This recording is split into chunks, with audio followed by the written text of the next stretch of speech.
Well, hello, and welcome to game number 4 of this series between StarTalesParting is the blue Protoss spawning up here in the top right position of DongRaeGu, and over here in the top left is DongRaeGu. For those of you who haven't seen this whole series, stop right now, go back, watch those other 3 games, and enjoy. So far this series is really good.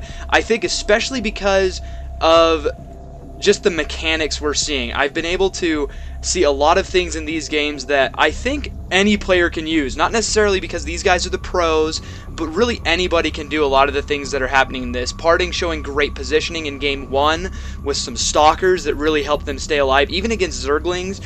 And DongRaeGu just showing us how to do some really good timing builds. And look at this. DongRaeGu gonna mix it up, playing on the assumption that most players have that he doesn't cheese. He's going to put out a 6-pool right now. It's going to be popping out some Zerglings here as soon as this hatches, and as long as he gets a little bit lucky and scouts correctly, he could do a lot of damage here. Now, Protoss, I know that for a while you hated, well, you probably still hate 6-pools, but in all reality, they're not that difficult to deal with, especially if you forge fast expand like I would imagine Parting is going to. He's probably going to drop a forge right here, and yeah, perfect. So this is what you do. As soon as you scout out the 6-pool, you throw down a pylon right here, and then you put a cannon right in your base. You want it somewhere around here so it can protect your entire probe line and your nexus. Look at this.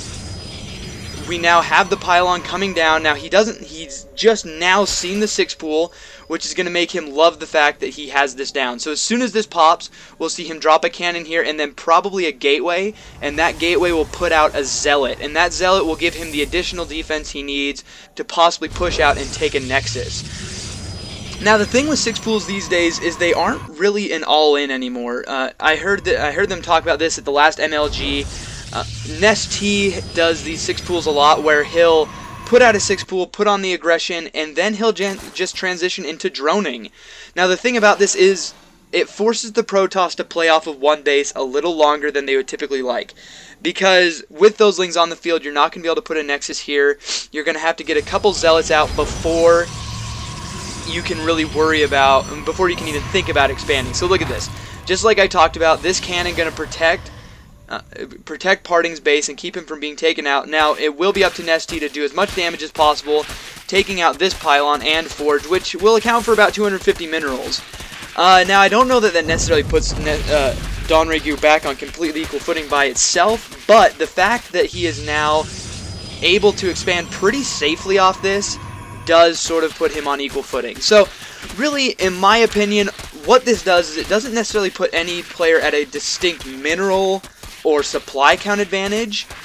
What it does do is it puts the Protoss on the back foot. This will force Parting to play a little bit extra defensively, putting down this cannon, playing very close in with his base, doing a little bit of SimCity if necessary, and it will allow DongRaeGu to go up 2 bases to 1 as soon as that pylon is taken out. Look at this. He's already saving up his minerals, so by the time this pylon is taken out, this drone will be able to almost immediately drop down a hatchery.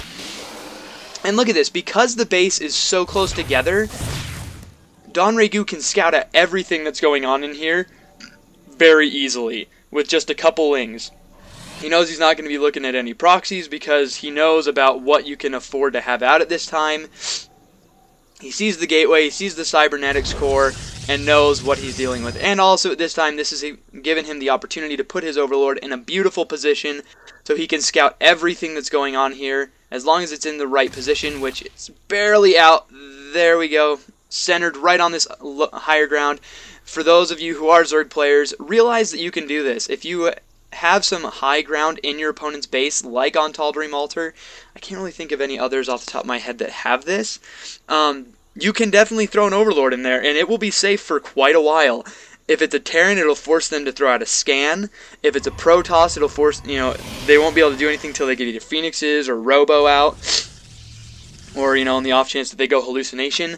So, yeah, put an Overlord there that's going to give you great vision of his base. Look at this. If we look at what that Overlord can see, he will be able to see this geyser when it goes up. I think you can see the Nexus when it goes up. Maybe not, but there is a possibility. Anyway, so Parting going to go ahead and try and do a little bit of harassment, do some damage of his own. Now, he does need to be careful. Speed is almost done, and as soon as speed is done, those stalkers are going to get wasted by those zerglings. And at this point in the game, Parting really cannot afford to lose these two stalkers. He really needs to keep them alive for as long as possible, but it does look like the surround will happen.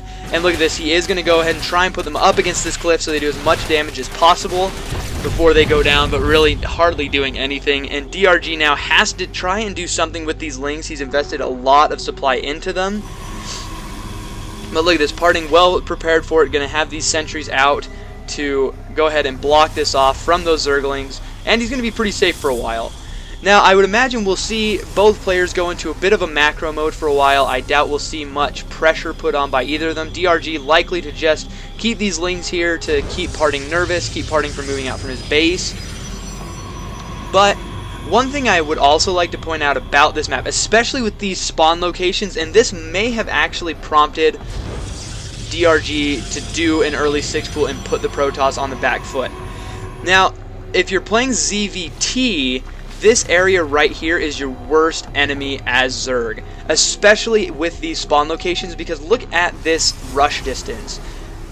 There's really hardly anywhere that the other player needs to go. Now, because this is Protoss, it will work a little differently than a siege line here, but it would be very easy for Parting to get a quick observer out, put it up here, use blink stalkers, put them into the base, possibly even get some colossi on the low ground, and then surround them with zealots. That's going to keep lings from being able to get a good surround. That's going to make sure he can do as much damage as possible by having as little surface area exposed to the Zerg as possible. So we'll need to watch for that, see if Parting takes advantage of the terrain in this map. And I wouldn't be surprised if that was why DRG opened the way he did. Really, when you're a Zerg in this position, you want to do as much harassment and damage as possible to throw off your opponent and keep them from being able to push out all that much. Now, these Phoenixes, I love the use of hallucination right here. I feel like this ability is not used nearly enough as Protoss players. Really, if you think about it, this is free scouting. I mean, it does cost a couple energy on those sentries, but considering that you get that immediate scouting, it's definitely worth it. And look at this, DRG playing so smart, gonna throw down his Spire just as that Phoenix leaves. That Phoenix did not get the most important intelligence that it needed, and especially on a large map like this, mutas are a great choice for our Zerg player, because there's so many avenues to attack. He can skirt up around here, he can come up from the bottom right here. Also, a lot of Zerg players like to use this area because there's so much area to cover with cannons and things like that. Now, it does look like Parting is going to push out a little bit. These sentries are going to prove very invaluable for making those Zerglings as useless as possible. And look at this, DongRaeGu going to do a little bit of a run by. Let's see if the Zealot gets warped in time. Oh, I guess that's completely walled off. My bad. Beautifully done by Parting. And look at this, going to throw down the pylon, and with the high ground right here, he will be able to warp in Zealots on that high ground.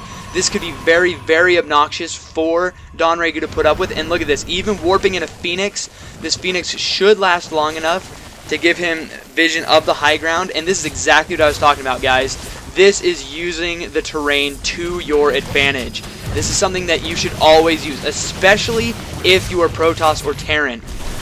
I feel like of both races, multiple terrain types will really hurt the Zerg the most. The Zerg do not like ledges. They don't like having to worry about fighting over ridges and things like that. They like open ground. So if you can find ways to force the Zerg to engage on your type of terrain, the game will definitely start to go in your favor. Look at this. These Zealots putting themselves in positions where only 1 or 2 Zerglings can attack them at a time.